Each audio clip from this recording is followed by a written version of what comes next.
22 marzo 2018 Milano Nicole Della Monica e Matteo Guarise. I Pipi Nicole Della Monica Matteo Guarise sono quinti nelle coppie, un piazzamento che, nella Specialit, vale il miglior risultato italiano di sempre ai mondiali.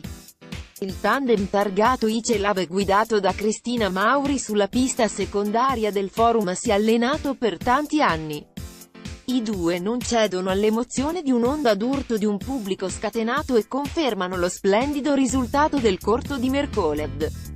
In una classifica molto corta, dal 4 al 10 posto ballano meno di 6 punti, e di una gara costellata da errori, il loro Tree of Life Suite non esente da sbavature. Nicole cade sulla combinazione iniziale, ma nel complesso di gran qualità, al punto da regalar loro i personali nel libero, 133.53, e nel totale, 206.06.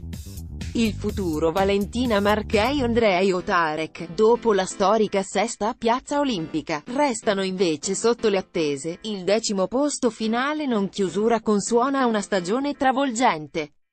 Ma in attesa di conoscere le loro decisioni circa il futuro, il domani azzurro della Specialit, con Della Monica Guarise, è in ottime mani. Con due coppie a Saitama 2019. Abbiamo centrato la miglior prestazione dell'anno di fronte al nostro pubblico, dicono estasiati. Stata un'emozione fortissima. Il dito alzato alla fine? Un saluto e un ringraziamento alle nostre famiglie. Il titolo dei tedeschi al Jonas Savchenko Bruno Masso, con doppio, stratosferico record del mondo, per lei, 34 anni, il 6° oro e la medaglia N.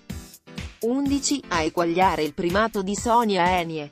Uomini il corto maschile, intanto, va a Nathan Chen, il grande deluso dei giochi. Lo statunitense sfrutta al meglio i suoi cavalli di battaglia, i salti quadrupli, un Lutz in combinazione con un triplo toe loop e un flip, e mette un'ipoteca sul titolo. Anche se il vantaggio nei confronti del russo Mikhail Kolyada inferiore ai 2 punti. L'acciaccato Shoma 1, argento olimpico, si ferma al 5° posto, Matteo Rizzo buon 18.